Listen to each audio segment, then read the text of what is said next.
We're just 1 year shy of Tomb Raider's 20th anniversary, and Crystal Dynamics has something special lined up for the fans with Rise of the Tomb Raider on Xbox One. The latest installment continues down the path of the cinematic action adventure that Crystal established back in 2013 with a focus on stealth, shooting, and plenty of exploration. As the first original Tomb Raider game designed for the current generation of consoles, has Crystal Dynamics managed to produce something that takes full advantage of the Xbox One? Let's dig in and find out.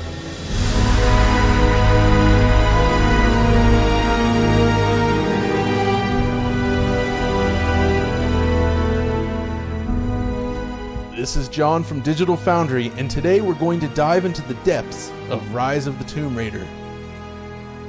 Beneath its snowy exterior, Crystal Dynamics has expanded upon its foundation engine, with a host of new features including a physically based materials system, image-based lighting, deformable snow, and some other unexpected tricks.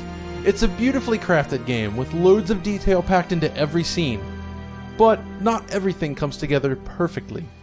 We're here to examine what works and what doesn't in the world of Tomb Raider. First things first, let's start with the basics. Image quality. Rise of the Tomb Raider operates at a full 1920 by 1080p during gameplay. Real-time cutscenes, however, are rendered instead at 1440 by 1080p in order to facilitate smoother performance. Yet, while gameplay may be full 1080p, the post-process anti-aliasing technique employed here just cannot keep up with what's on display. As you can see, thin objects such as these tree branches suffer from noticeable subpixel breakup. As we move the camera around, we see lots of shimmering across the scene. The game demands a better anti-aliasing solution, or at least assets designed to avoid aliasing in the first place. With the excellent motion blur used in this game, perhaps some sort of temporal anti-aliasing solution could have been devised using the already present motion vectors. As for texture filtering, we're looking at a variable implementation here, with surfaces exhibiting anywhere from 2x to perhaps 8x, it would seem.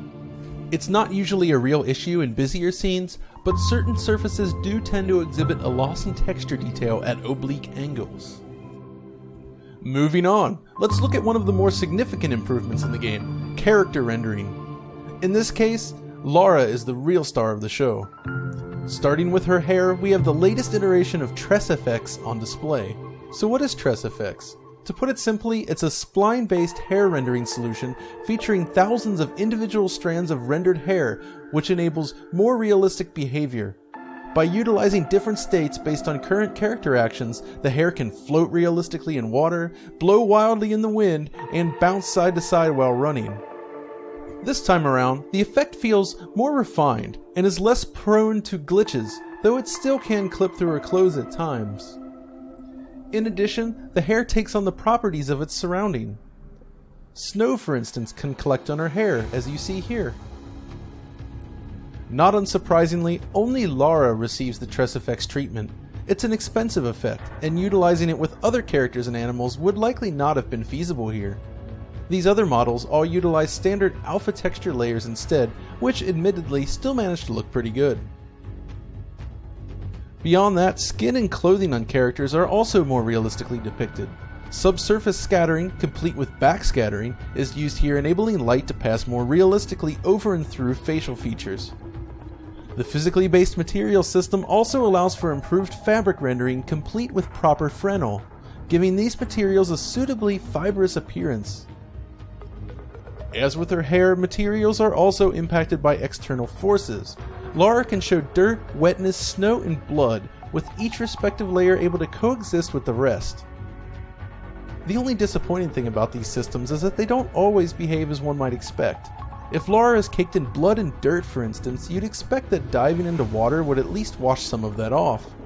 But that doesn't really happen in our experience. Then we have the numerous real-time cutscenes used throughout the game. The MOVA performance capture system, which uses a fluorescent paint instead of the more typical dots, combines with realistic materials and post-processing to help create some of the most striking cutscenes we've seen to date. The personalities of the characters really shine through as a result of these techniques, with the smallest facial movements being accurately depicted in the game. There is some pretty noticeable aliasing at points, but performance here is mostly solid during these sequences. The cutscenes definitely shine brightly in the overall package. Of course, while cutscene animation quality is certainly impressive, we also see improvements to the in-game animation system. Lara is now capable of displaying a wider range of animations than in the previous game, with every animation capable of being seamlessly blended together. These effects are often subtle, but these extra layers of animation bring additional depth to each scene. The way Lara interacts with the environment is also important to the presentation. The most noticeable addition comes in the form of snow deformation. Early sections of the game make heavy use of deep, fluffy snow, and Lara is able to push right through it in a realistic fashion. From what Crystal Dynamics has shared, we now know that the game utilizes a form of adaptive tessellation. This means the snow-covered terrain is actually made up of a mesh which becomes more or less dense according to camera proximity. The game's technical art director, Mike Oliver, actually shared a visual representation of the effect in motion, as you can see here. When combined with height and normal maps, it can look quite convincing. Lara's animations are also impacted by the depth of the snow, as you can see here. Overall, this effect is a real triumph and definitely enhances these sections of the game. And let's not forget the impressive displays of pre-calculated physics. Watch as the structure beautifully collapses beneath her feet. It's a great addition to the game. Another interesting technique we see here comes from the depiction of fluid dynamics in several key sequences. Check out this avalanche here. Or perhaps the water flowing from this temple.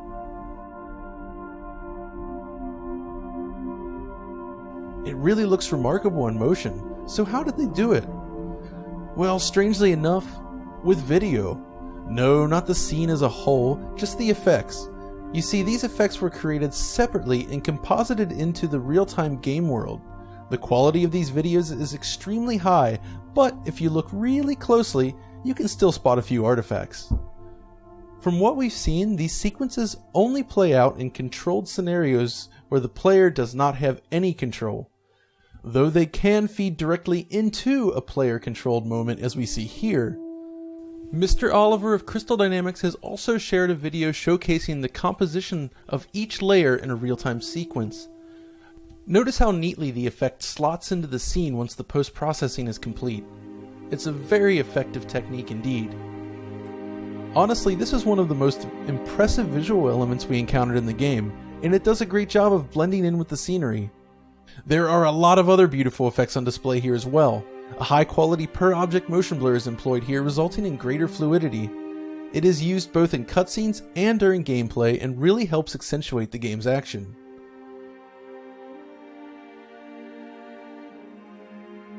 Curiously, we noticed that motion blur would randomly become disabled in a number of instances. Reloading the checkpoint would restore the missing effect, but it would soon turn off once more. So what's happening here? Well, we've noticed that the disabling of motion blur tends to coincide with more demanding sequences. The Chicken Village, for instance, is one of the first areas where we really notice this phenomenon, while this combat sequence a little bit later also lacks the effect. So we decided to run a performance test on the same sequence with motion blur enabled and disabled. The result? A frame rate advantage when motion blur is disabled. Not a huge difference, mind you, but enough of one to raise an eyebrow. It's an odd choice in that motion blur is often useful in smoothing out lower frame rates, yet its cost is clearly too high in some of these more demanding scenes. Okay, so now you're probably wondering about performance. Don't worry, we'll get to that. Anyway, back to post effects. One of the effects we were really impressed with is the depth of field implementation used in the game. While primarily utilized during cutscenes, we do see it pop up at points throughout the game as well. We even see a very subtle blur applied around the corners in many sequences too. Of course, during cutscenes, lovely bokeh shapes and shallow depth of field result in some truly beautiful scenes, as you can see here. Volumetric lighting is also in full effect. Crystal Dynamics has employed a resolution-agnostic voxel solution, generating volumetric lights in real time using asynchronous compute following the shadow pass. The effect is similar in appearance to the volumetric light shafts we found in Killzone Shadowfall, and it really helps add a lot of depth to each scene. Of course, in more direct situations, we noted the use of screen space light shafts instead. Overall though, it's a good mix and it feels pretty consistent. Moving on then, we have water reflections. These reflections are of the screen space variety as well, providing decent results with little performance penalty. As usual, the real caveat comes when adjusting the camera so as to occlude the environment from view. Without this information available in screen space, reflections simply disappear. Tomb Raider also makes heavy use of post effects designed to create a very specific atmosphere.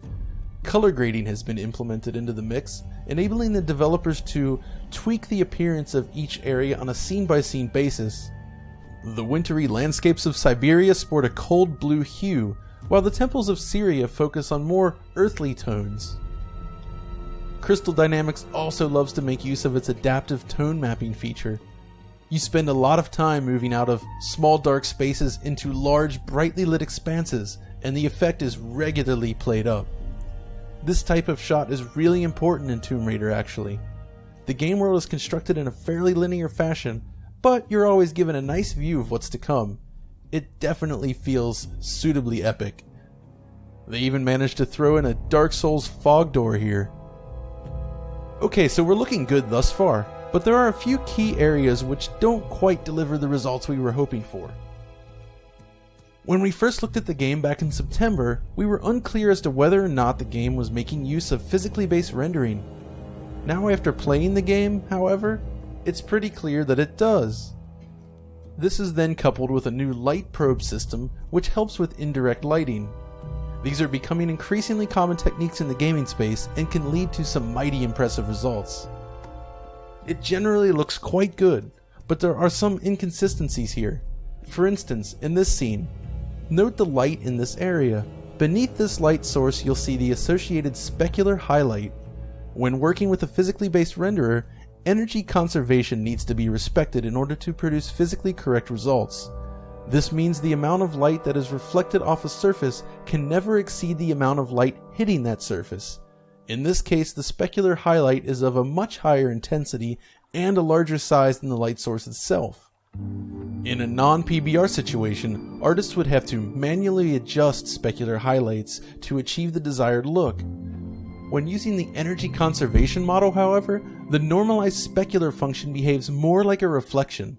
As the size of the specular is increased, the intensity goes down. So in this case, the intensity of the specular isn't consistent with what we'd expect from a physically based renderer. These materials in question shouldn't be glossy to the point of reflecting that much light. This could just be the result of the light bleeding effect which we see often in the game, but either way the behavior is certainly strange. Beyond that, there's just a general sense that the materials in use throughout the game are just very inconsistent. There are plenty of instances where they look absolutely wonderful. Wandering around in the wilderness here, for instance, it's very convincing. The trees in this scene, they look lovely. As we move through this cave as well, note the material on Lara's jacket. Very realistic indeed. Yet there are plenty of instances where the results appear somewhat dull or muddy. In many cases, this pops up in areas bathed in shadow. Now, using PBR does not necessarily require a solution for indirect lighting, but that's really a key element in creating realism. Now, Rise of the Tomb Raider has been created using image-based lighting via light probes. Now, this is a method used in many other games and is capable of producing very realistic indirect lighting situations. Image-based lighting can be thought of as a cube wrapped around the environment. Within that cube, a texture is used to basically store lighting information which can then be used to approximate indirect lighting. The results can be felt in many scenes throughout Tomb Raider. When combined with color grading and film grain, it's possible to create very realistic situations. Yet in other scenes, we feel that indirect lighting falls a bit flat. The odd specular behavior combined with inconsistent indirect lighting can result in noticeable variations in lighting quality. We do see certain areas simulate light bounce, of course, look at how the rocks in the scene take on the red hue of the cloth above. Of course, if you walk around to the other side of this wall here, we still see the red glow despite the fact that it is occluded by this structure in the middle. Okay then, moving on, we need to talk about shadows. It's another key element in creating believable lighting. Crystal Dynamics has implemented sample distribution shadow maps in the game, enabling less jarring transitions between shadow partitions. It does work as we'd expect, but we don't feel it is fully exploited due to a reliance on overly low resolution shadow maps, as you can see here. Ambient occlusion is also present in the form of broad temporal ambient obscurance. It does generally produce pleasing results, as you can see here, yet in some cases it doesn't look quite right. Notice the silhouette around Laura here, or perhaps this chair on the title screen. Tomb Raider also features a multitude of weather effects. We have snow here, which looks excellent in motion, as well as rain complete with thunder and lightning. These effects definitely contribute to the experience. One last detail we wanted to mention is the appearance of strange aliasing artifacts throughout the game. Look at the areas in this scene, for instance. Note how pixelated the edges are? Perhaps some sort of shader aliasing? It's not entirely clear, but the artifact can prove distracting and is just one more way in which image quality falls short of expectations. Okay, so that's a rundown of many of the visual features present in Rise of the Tomb Raider, but the question we're left with is one of performance. Just at what cost do these features come? Rise of the Tomb Raider targets 30 frames per second and often delivers that, but throughout the game we encountered a noticeable amount of slowdown and screen tearing. Tomb Raider uses an adaptive VSync solution where torn frames are introduced along the top 30% of the screen when it fails to hit the target frame rate. In practice, the frame buffer is flipped a little later, showing an incomplete frame, which produces the tear. During both combat sequences and exploration, we often see these tear lines make an appearance.